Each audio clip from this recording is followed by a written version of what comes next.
ونستعينه ونستغفره ونعوذ بالله من شرور أنفسنا ومن سيئات أعمالنا من يهده الله فلا مضل له ومن يضلله فلا هادي له ونشهد أن لا إله إلا الله وحده لا شريك له أما بعد فأعوذ بالله من الشيطان الرجيم بسم الله الرحمن الرحيم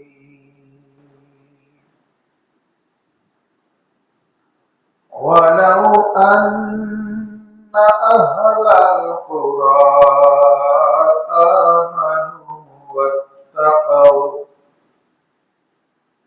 آمنوا واتقوا لفتحنا عليهم بركات من السماء والأرض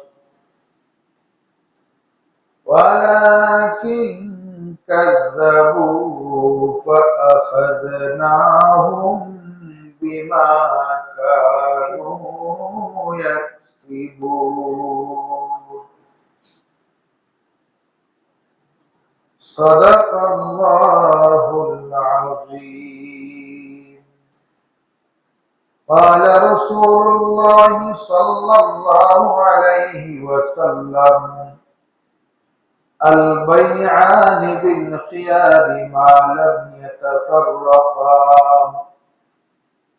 البيعان بالخيار ما لم يتفرقا فإن صدقا وبينا بورك لهما في بيعهما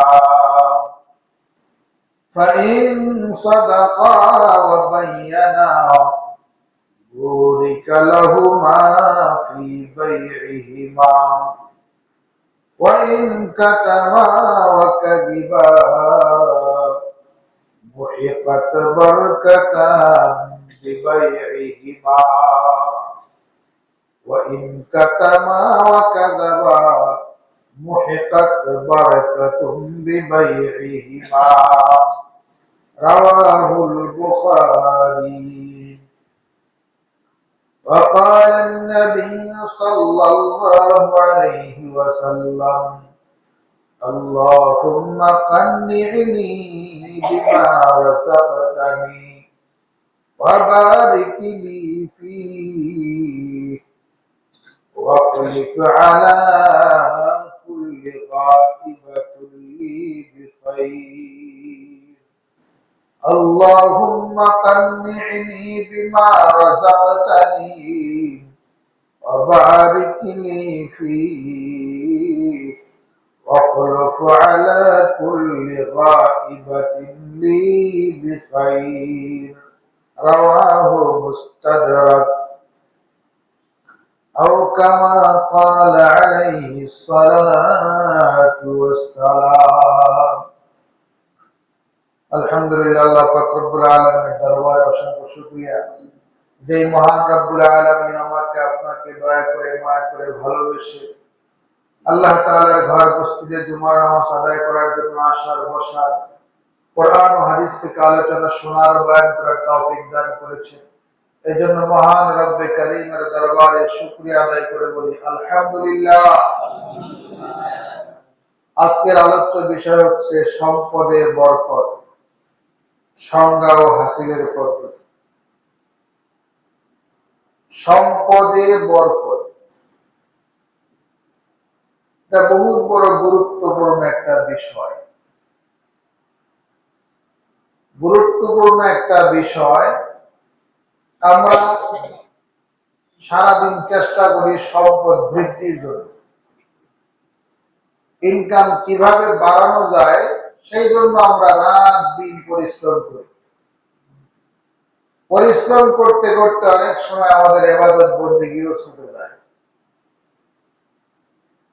কিভাবে সম্পদ বৃদ্ধি করব এই চিন্তায় নিজে থাকি, পরিবারের সবাই থাকে।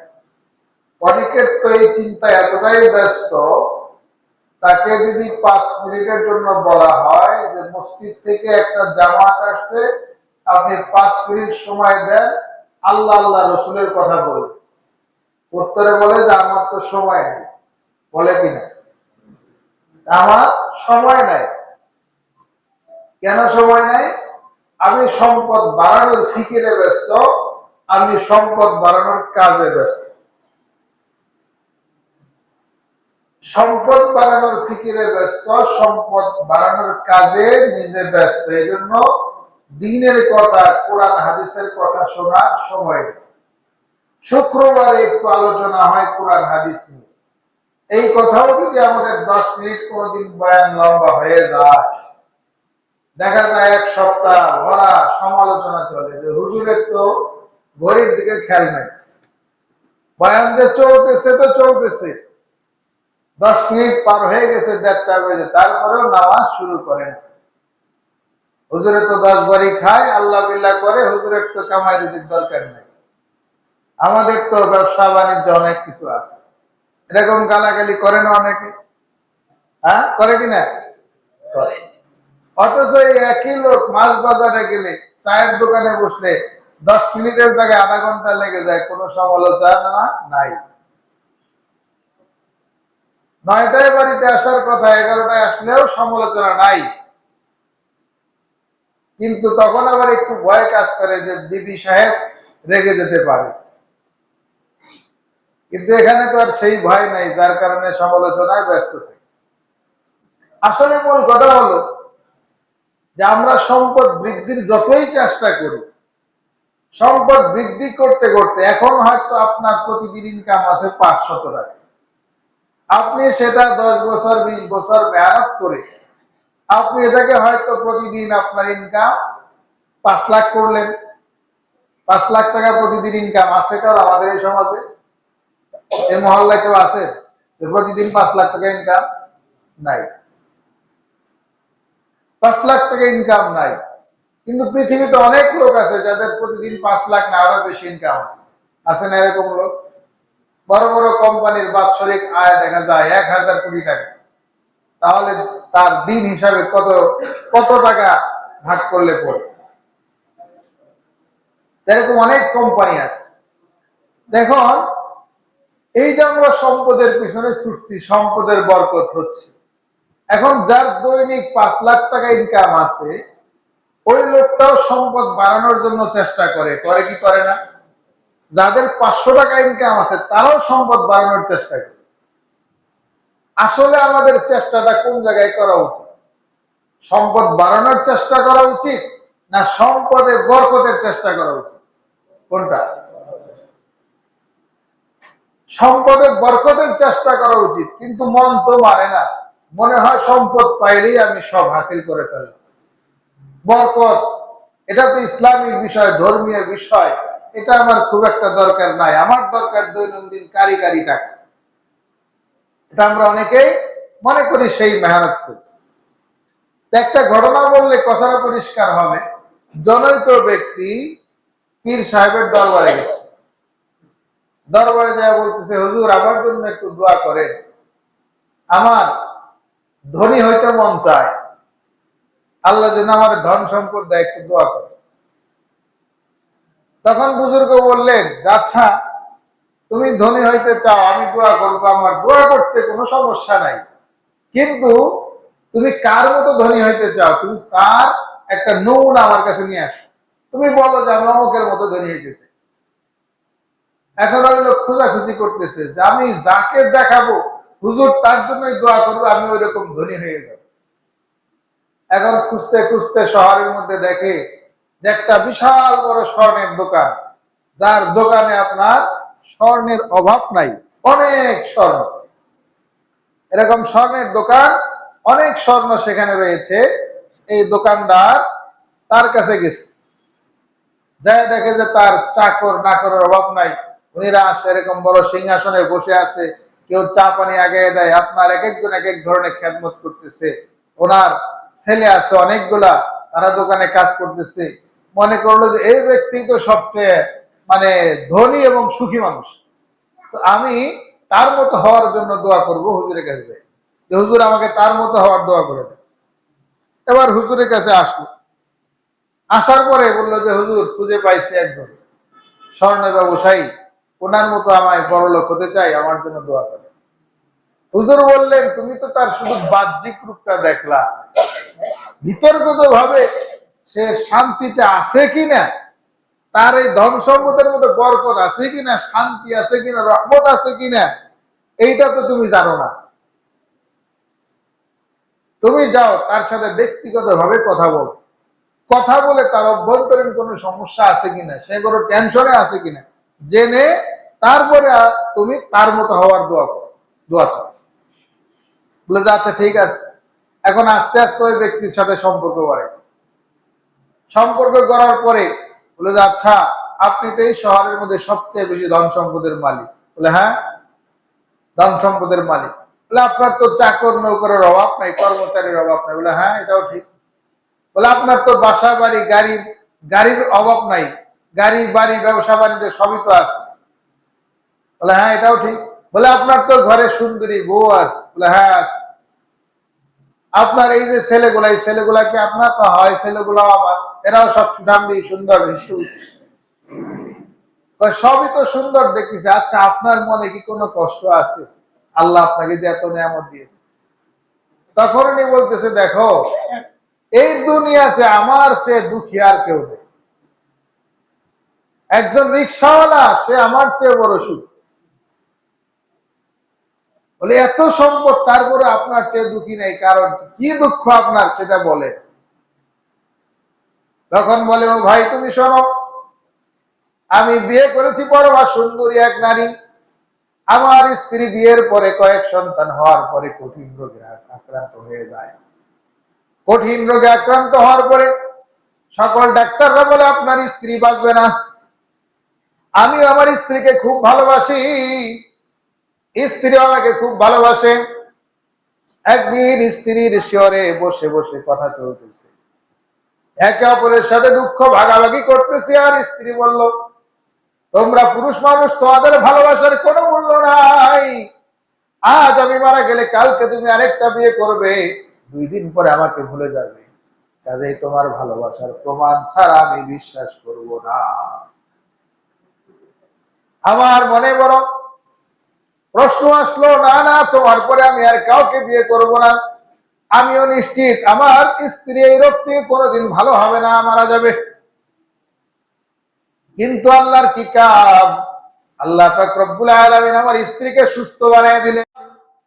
কিন্তু সুস্থ বানানোর আগে স্ত্রীর সাথে আমি নিজেকে প্রতিজ্ঞাবদ্ধ করেছি তোমাকে আমি ভালোবাসি, তোমার পরে আর বিয়ে করব না। এই কথা বলে প্রমাণ দেওয়ার জন্য আমি ঘরের মধ্যে যাই। যাওয়ার পরে আমি আমার পুরুষাঙ্গ কেটে ফেলি, আমি পুরুষাঙ্গ কেটে ফেলি। কেটে আমি স্ত্রীকে প্রমাণ দেখাই, এই যে দেখো তোমার পরে আর আমি বিয়ে শাদী করব না। কিন্তু আল্লাহর কি কুদরত, যে স্ত্রী মরে যাওয়ার কথা সেই স্ত্রী মরে না গিয়ে তাজা হয়ে যায়, ভালো হয়ে যায়, সুস্থ হয়ে যায়। আবার তার রূপ লাবণ্য যৌবন সব কিছু ফিরে পায়। ফিরে পাওয়ার পর আর শারীরিক চাহিদার প্রয়োজন হয়, কিন্তু আমি তো অক্ষম, আমি তো স্ত্রীর চাহিদা দিতে পারি না। স্ত্রী রূপ যৌবনে ভরা, আমার স্ত্রী আমার কর্মচারীদের সাথে গোপনে গোপনে কুকর্ম করতে থাকে। আমি বুঝতে পারি, তাতেও আমার কোনো আফসোস নাই, কারণ আমি তো তাকে সেই সেবা দিতে পারি না। কিন্তু তার চেয়ে বড় কষ্ট, আমার স্ত্রী কতদিন ধৈর্য ধারণ করবে। এখন তো অনেক দেখা যায় তার কুকর্ম এতটাই বেড়ে গেছে, আমি নিজে জানি, আমি বুঝি, কিন্তু আমি বলতে পারি না। বলতে গেলে বাহিরে আমার সুনাম নষ্ট হয়ে যাবে, আমার এই সংসার সিস্টেম নষ্ট হয়ে যাবে, আমি বলতে পারি না। শুধুমাত্র আমার মান সম্মান রক্ষার জন্য আমি মুখ বুঝে সব সহ্য করি। আমি মুখ বুঝে সব সহ্য করি। এই অবস্থায় আমার ব্যবসা বাণিজ্য সব চলতেছে, বলো তুমি সুখী না আমি সুখী?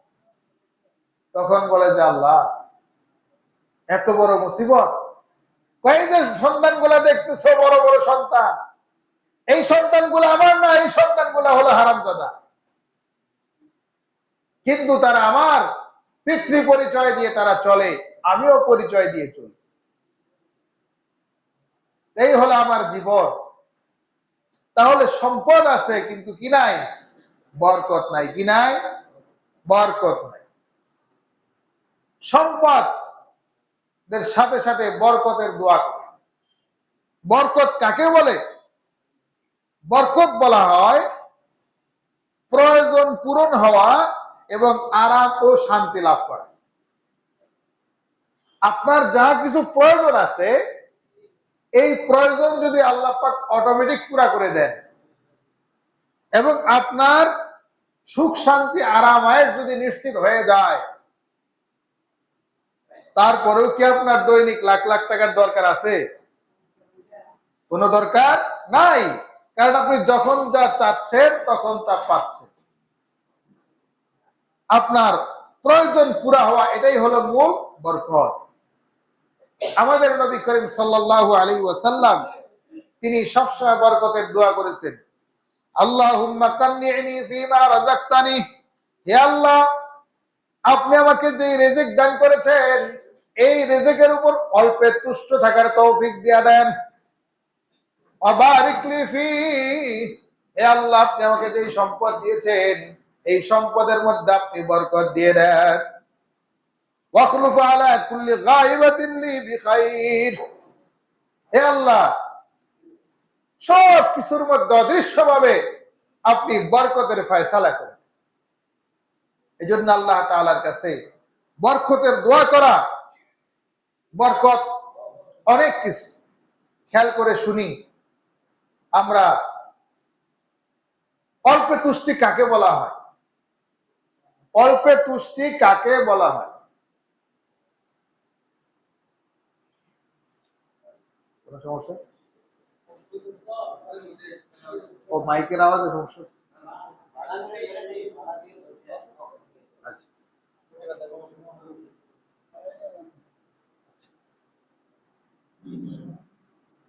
আল্লাহ তাআলা সুস্থ দান করুক, বরকত দান করুক।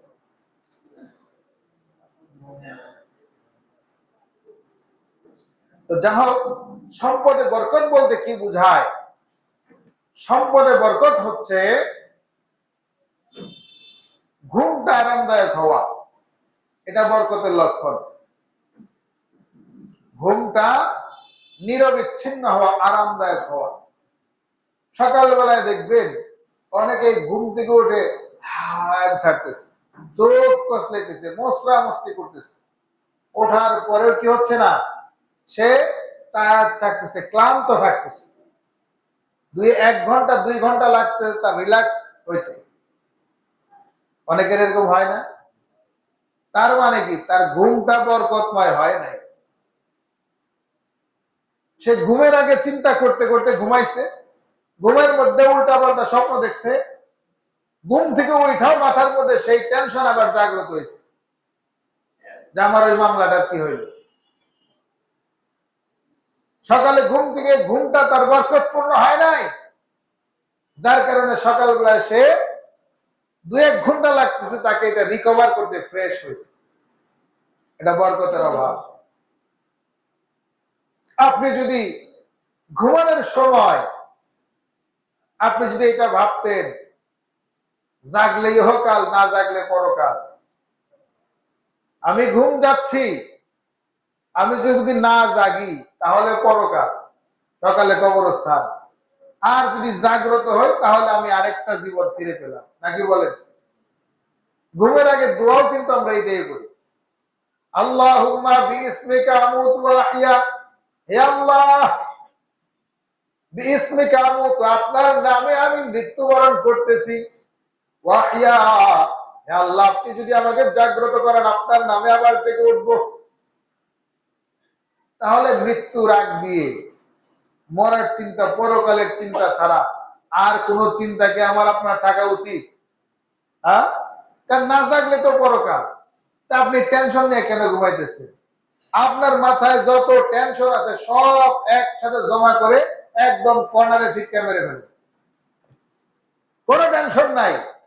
এখন শুধু ঘুম যাচ্ছি বিছানার মধ্যে, আমি আছি, আমার আল্লাহ আছে, আল্লাহর নামে আমি ঘুমাচ্ছি।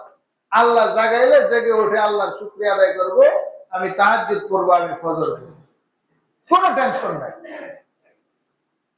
এবার এইভাবে আপনি মাথা থেকে সব টেনশন মুক্ত করে আপনি ঘুমান।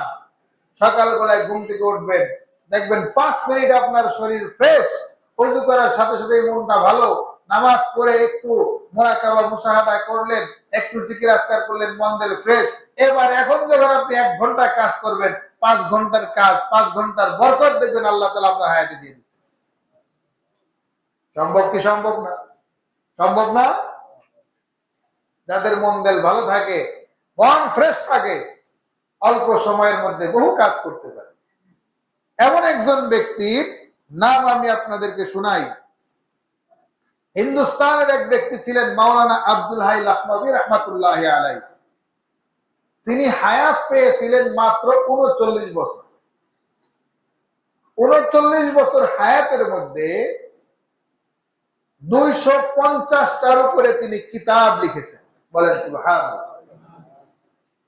কোরআন হাদিসের উপরে, ইসলামের উপরে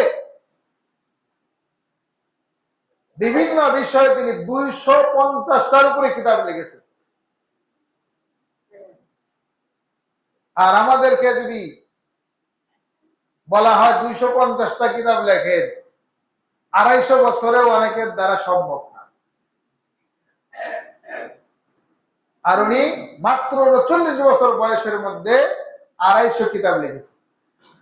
আশরাফ আলী থানভী রহমাতুল্লাহ আলাইহি, যিনি 1000-এর উপরে কিতাব লিখেছেন। বলেন সুবহানাল্লাহ। আল্লাহ পাক রব্বুল আলামিন তার হায়াতের মধ্যে এত বরকত দিয়েছে। এজন্য বরকতের দোয়া করা, রাতের ঘুমটা আরামদায়ক হয়, এটা বরকতের লক্ষণ। মুখের স্বাদ, এটা বরকতের লক্ষণ। অনেক বড় লোক আছে, আপনার কি করতে পারে না, ডাক্তার বলছে আপনাকে শুধু স্যুপ খাইতে হবে, স্যুপ, এর বাইরে কিছু খেতে পারবে না। বাজারে থেকে গোশত কিনে নিয়ে এসে ওটা কি করবেন, ব্লেন্ডার করবেন। কিমা করবেন, ব্লেন্ডার করার পরে এই গোশতের মধ্যে আরেকটু পানি দিয়ে এটাকে ভালো করে চিপা রস করে, যে গোশতের একটু ঝোল হয়, ওই ঝোলটা একটু গরম করে লবণ পানি দিয়ে তেল দিয়ে সকালে খাবেন 4 চামচ, দুপুরে খাবেন 2 চামচ, রাতে খাবেন 1 চামচ। অনেক বড় লোক আছে এই খাবার, ডাক্তারে বলে এর চেয়ে যদি বেশি খান তাহলে কিন্তু মারা যাবে। কি করবে বেচারা, খাইতে পারে না। টাকা পেয়েছে, বরকত পায় নাই।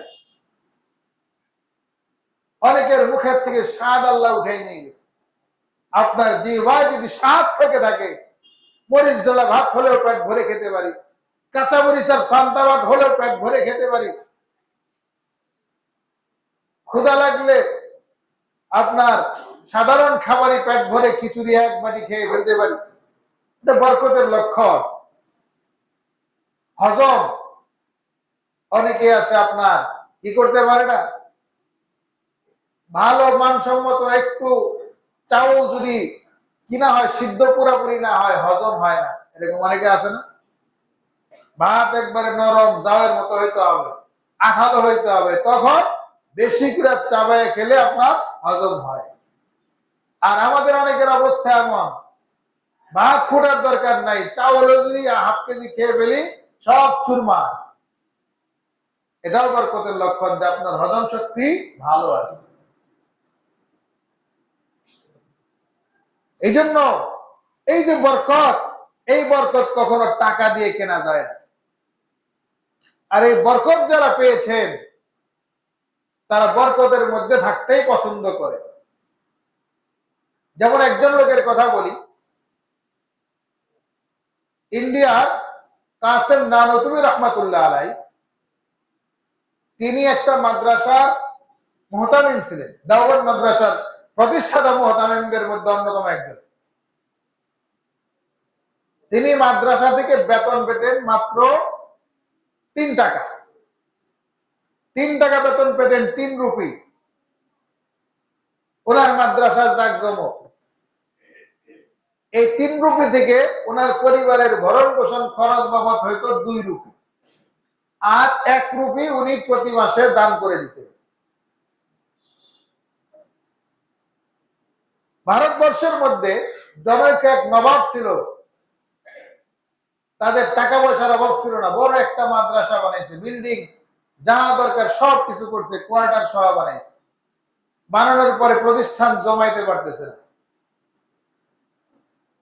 আলেমদেরকে ডাকলো যে এত সুন্দর প্রতিষ্ঠান বানাইলাম, আমার এখানে ছাত্র নাই, আর ওইখানে অজপাড়া গায়ে ছোট্ট একটা মাদ্রাসা, ছাত্র ভিনভিন করে, তাহলে ওই হুজুরকে এখানে আনা যায় কি?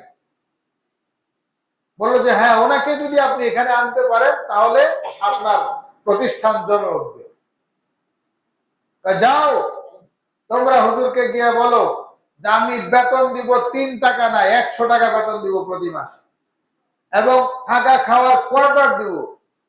হুজুরকে প্রস্তাব করো, হুজুর আমাদের এখানে আসে। বেতন পায় কত বর্তমান? 3 টাকা। কয় টাকা? 3 টাকা। আর নবাব কয় টাকা বেতনের প্রস্তাব করছে? 100 টাকা। এখন 100 টাকা দিলে আমরা কি কেউ থাকবো না যাবো? চাকরি ছাড়বো না আমরা? বেতন পাইতেছি 3 × 90, 3 33, 33 গুণ বেতন। 33 গুণ বেতন পেয়ে তারপরে কি বসে থাকবো?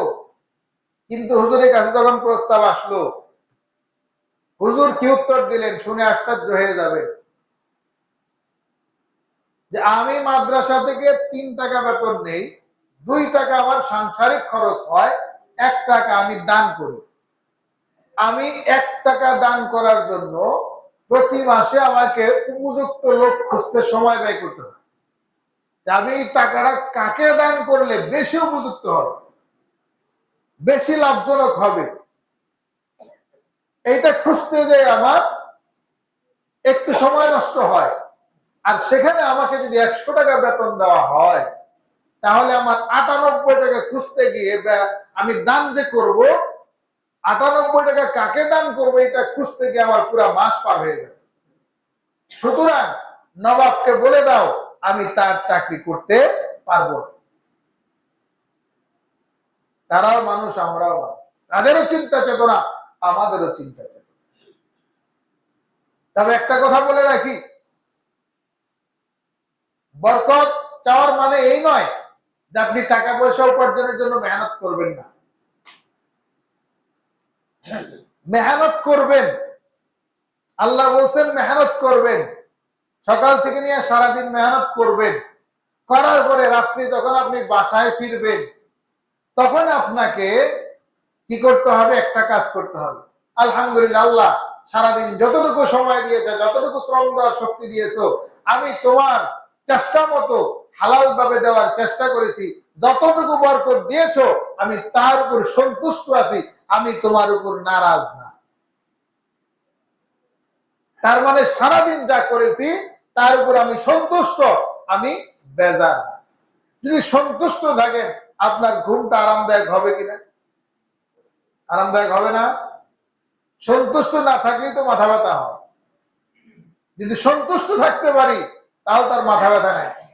এজন্য আমার আপনার মেহনত করা, এটা হচ্ছে আস-সা'য়ু মিন্না ওয়াল ইতমামু আলাল্লাহ। বান্দার কাজ হলো চেষ্টা করা, সফলতা দেওয়া না দেওয়ার কাজ হচ্ছে আল্লাহ। এজন্য রাত্রে বেলায় আপনার সমস্ত টেনশন মাথা থেকে ফেলে দিবে, আমার যা করার আমি করছি, বাকি আল্লাহ দিলে দিছে, না দিলে দেয়। এরই নাম হচ্ছে আপনার বরকত। আমাদের ওস্তাদ চট্টগ্রাম মেখল মাদ্রাসার ওস্তাদ হাফেজ শাহ হুজুর নামে পরিচিত, হাফেজ শাহ হুজুরের বাড়িতে একবার আগুন লাগে, অনেক পুরাতন বাড়ি, কাঠের কাঠের ঘর ছিল মজবুত, সম্ভবত দোতলা বাড়ি ছিল কাঠের। তো আগুন ধরে পুরা বাড়ি দাও দাও করে পুড়ে গেল। আমরা বালতি নিয়ে, মাটি দিয়ে, বালু দিয়ে যেভাবে পারি আমরা চেষ্টা করেছি, কিন্তু রক্ষা করতে পারিনি, পুরা বাড়ি ছাই। আশেপাশের লোকজন কান্নাকাটি করতেছে, আমরাও পেরেশান। কিন্তু যার বাড়ি পড়তেছে হাবেশা হুজুর, হুজুরের মুখে কোনো পেরেশানি নাই। হুজুর আপনার, উনি বেজারও না, উনি অতি খুশিও না, উনি একদম সাবলীল, একদম স্বাভাবিক, কোনো তাড়াহুড়া নাই, কোনো পেরেশানি। এটা বরকতের লক্ষণ। তাজাদিগর নশওয়াত, তাজাদিগর নশওয়াত দর হাজার নালাওয়া, বশকুরিয়া বশকায়াত বরায়াত আজদেহানে। তাজাদিগর নশওয়াত বরহাজার নালাওয়া, বশকুরিয়া বশকায়াত বরায়াত আজদেহানে। আল্লাহর যা ফয়সালা হওয়ার, আপনি যতই আফসোস করেন আর না করেন, আল্লাহর ফয়সালা পরিবর্তন হবে না। আপনি শুকরিয়া আদায় করলেও যেই ফয়সালা হবে, আপনি শুকরিয়া আদায় না করলেও সেই ফয়সালা হবে। কাজে আপনার ফয়সালাকে আল্লাহর ফয়সালার সাথে মিলায়া নেন। রাদিতু বিল্লাহি রাব্বাও ওয়া বিল ইসলামি দীনাও ওয়া বিমুহাম্মাদিন রাসূলা। রাদিতু বিল্লাহি রাব্বা, আমি আমার আল্লাহর হিসাবে, আল্লাহ আমাকে, আল্লাহ আমার রব, আমার রব হিসাবে, আমার মালিক হিসাবে, আমার প্রতিপালক হিসাবে আমি আল্লাহর উপর রাজি। রাদিতু বিল্লাহি রাব্বাও ওয়া বিল ইসলামি দীনাও, এবং ইসলাম হিসাবে যে জীবন বিধান কোরআন দিয়েছেন, হাদিস দিয়েছেন, ইসলাম দিয়েছেন, এই জীবন বিধান পেয়ে আমি আল্লাহর পুর খুশি। আমি মুহাম্মাদুর রাসূলা, এবং আমাদের জন্য মানবতার মুক্তির দূত শ্রেষ্ঠ নায়েবে রাসূল মুহাম্মাদুর রাসূলুল্লাহ আমাদের জন্য পয়গম্বর বানিয়েছেন, নবী বানিয়েছেন, তাকে পেয়ে আমরা সন্তুষ্ট। সর্বাবস্থায় সন্তুষ্ট থাকার নামই হচ্ছে বরকতের লক্ষণ। ইমাম শাফি রাহমাতুল্লাহ আলাইহি, বরকতের আরেকটা ঘটনা বলি। ইমাম শাফি রাহমাতুল্লাহ আলাইহি একবার হজের সফরে গিয়েছেন মিনায়। মিনায় যাওয়ার পরে তার একজন ইমাম মালিক রাহমাতুল্লাহ আলাইহির সাথে সাক্ষাৎ করার বড় ইচ্ছা। মিনা থেকে মদিনায় আসতে তৎকালীন সময়ে 16 দিন সময় লাগে। হজের সফরে মদিনায় থেকে লোকজন মিনায় এসেছে। তারা বলল, হুজুর আপনি ইমাম মালিকের সাথে সাক্ষাৎ করার জন্য ইচ্ছা পোষণ করেছেন, আমাদের সাথে উট রয়েছে, এই উটের কোনো সওয়ারি নাই, আসার সময় যে সওয়ারি ছিল উনি আসতে পারে নাই, কাজে উটটা খালি আছে, আপনি আমাদের সাথে আরামে আপনি মদিনায় যেতে পারে। ইমাম শাফি রাহমাতুল্লাহ আলাইহি তৎকালীন সময় 16 দিন পর্যন্ত উটের পিঠে আরোহণ করে মদিনায় পৌঁছলেন। আর আরোহণ করতে করতে, উটের পিঠে সফর করতে করতে তিনি 16 দিনে 16 বার কোরআনের খতম করেছেন। বলেন সুবহানাল্লাহ। 16 দিনে 16 বার কোরআনের খতম করেছে, এটা বরকত। আর আজকে আমরা গাড়িতে যাই, বিভিন্ন জায়গায় সফর করি, যদি বলা হয় যে একটু জিকির আজকার কেন করেন না, সময় তো নাই, ব্যবসায়িক সফরে ঢাকা গিয়েছিলাম, তমক জায়গায় গিয়েছিলাম, আমাদের সময় নেই। কেন? গাড়িতে আপনি গিয়েছেন, তখন আপনার কাজ কি? তখন তো আপনার কাজ হওয়া উচিত ছিল জিকির করা, আপনার কাজ তো ছিল কোরআন তেলাওয়াত করা।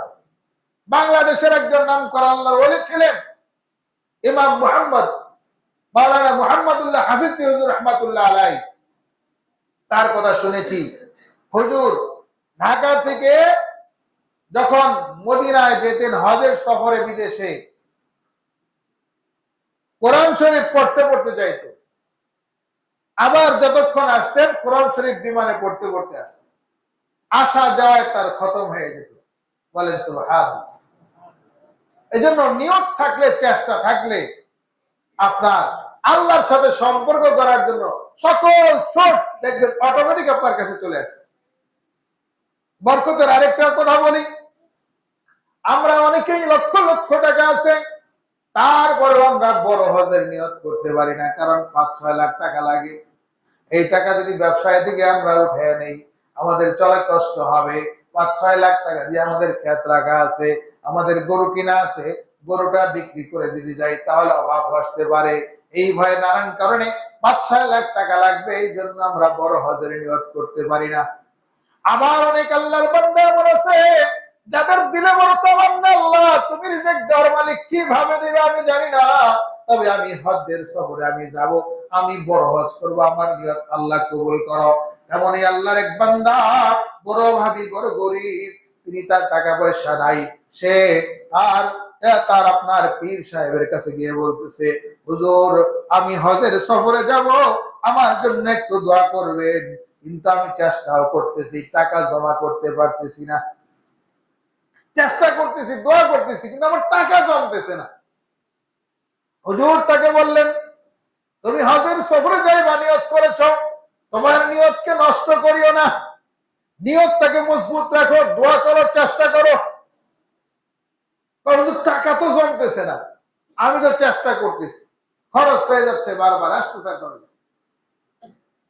এবার হুজুর কি করলেন, তাকে 1 দিরহাম দিলেন, বললেন 1 দিরহাম তোমাকে দিয়ে দিলাম, যাও তুমি হজের সফরে চলে যাও, দেরি করিও না, তোমাকে যা দিয়েছি তুমি তা নিয়ে তুমি চলে যাও। টাকা লাগবে অনেক। তৎকালীন যুগে আপনার উটের পিঠে উঠে মানুষ হজের সফরে যেত, পায়ে হেঁটে যেত, কয়েক মাস সময় লাগতো, আপনার আসা যাওয়া খাওয়া দাওয়া অনেক খরচের ব্যাপার আছে। 1 দিরহাম দিয়ে 1 টাকা দিয়ে বললো তুমি যাও, নিয়ত করো, নিয়ত করছো যখন বের হয়ে যাও। হুজুর বলছে, ঈশা হুজুর বলছে যাওয়ার জন্য, ঠিক আছে। হুজুর 1টা টাকাও দিচ্ছে। এবার উনি বের হয়ে আসছে, বের হয়ে আসার পরে হজের সফরে বের হয়ে গেছে, যা না হুজুর আমাকে 1 দিরহাম দিছে, যেতে বলছে, আমি 1 টাকা দিয়ে আমি হজে যাবো, পায়ে হেঁটে যাবো, পানি খাবো, পায়ে হেঁটে যাবো, গাছের পাতা খাবো প্রয়োজনে, তবু আমি হজের নিয়ত করছি, যাবই। আল হিম্মাতু হিয়াল ইসমুল আযম, মনের বড় শক্তি, এটাই হচ্ছে ইসমে আযম, আলাদা কিছু লাগবে। আল্লাহর উপর যদি আপনার তাওয়াক্কুল থাকে, এটাই ইসমে আযম। তো উনি বের হয়ে গেছে, যাওয়ার পরে এক কাফেলার সাথে দেখা, যে তারা উট নিয়ে আপনার হজে যাচ্ছে। যাওয়ার পথে তারা বললো যে আপনি কোথায় যাবেন? বলে আমি তো হজের নিয়ত করেছি, বের হয়েছি, নাকি আল্লাহ পাকের ইচ্ছা, তবে আপনারা যান, আমি পায়ে হেঁটে যাব। তখন বললো যে আপনি পায়ে হেঁটে যাওয়ার দরকার নাই, আমরাও হজের সফরে বের হয়েছি, আমাদের এই হজের সফরে এই উটের সাথে একজন সফর সঙ্গী ছিল, সে রাস্তায় অসুস্থ হয়ে পড়ার কারণে আমরা তাকে রেখে এসেছি, তার সোয়ারিটা আমাদের সাথে খালি যাচ্ছে, আপনি দয়া করে আমাদের এই সোয়ারিতে উঠেন, আমাদের সোয়ারিতে আপনি যান। এবার উনি উটের পিঠে উঠে হজের সফরে যাইতেছে। যাওয়ার পরে যখন খাওয়ার টাইম হয়ে গিয়েছে, তারা তো 15-20 জনের কাফেলা, তখন বললো যে হুজুর আপনাকে আমরা খেদমতের সুযোগ পাইছি, আপনি আমাদের সাথে আছেন, আপনার খাওয়া দাওয়ার জন্য কোনো টেনশন করা লাগবে না, আমরা যা খাই তাই আপনার দাওয়াত। এবার ওই ব্যক্তি এই 15-20 জনের সাথে পুরা হজের সফর শেষ করে আপনার আবার চলে আসছে সেই হুজুরের কাছে, পীর সাহেব হুজুরের কাছে এসে বলছে, হুজুর আপনি যে 1 টাকা দিয়েছিলেন, আল্লাহ পাক এই 1 টাকার মধ্যে এত বরকত দিয়েছে, আপনার কথার মধ্যে আল্লাহ এত বরকত দিয়েছে, আমি পুরা হজ সম্পূর্ণ করে এসেছি, আমার ওই 1 দিরহাম এখনো রয়ে গেছে, বলেন সুবহানাল্লাহ। যে বরকত দেওয়ার মালিক কে?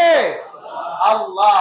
আল্লাহর উপর তাওয়াক্কুল রাখবেন, শুধু সম্পদ বৃদ্ধির জন্য চেষ্টা নয়, প্রত্যেকটা কথা কাজে সব জায়গায় বরকতের জন্য দোয়া করবেন, হে আল্লাহ আপনি আমাকে বরকত দেন। আপনার বরকত হচ্ছে এমন একটা জিনিস, আপনার উত্তম জীবন সঙ্গী পাওয়া এটা বরকত, আপনার সুস্থ সবল সন্তান পাওয়া এটা বরকত, আপনার চাকরির মধ্যে লোকজন ভালো থাকা এটা বরকত, আপনার বস ভালো হওয়া এটা বরকত, আপনার অধীনস্থ ভালো হওয়া সেটা বরকত, আপনার প্রতিবেশী ভালো হওয়া এটা বরকত। এসব কিছু টাকা দিয়ে কেনা যায় না।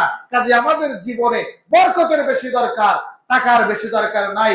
বরকত হলো যখন যা দরকার পেরেশানি মুক্ত জীবন যাপনের জন্য, তা আল্লাহর পক্ষ থেকে পাওয়ার নামই হচ্ছে বরকত। আল্লাহ পাক রব্বুল আলামিন আমাদের হায়াতের মধ্যে, আমাদের সম্পদের মধ্যে সকলের মাঝে বরকত দান করেন। সকলে বলেন আমিন। ওয়া আখিরু দাওয়ানা আলহামদুলিল্লাহি রাব্বিল আলামিন।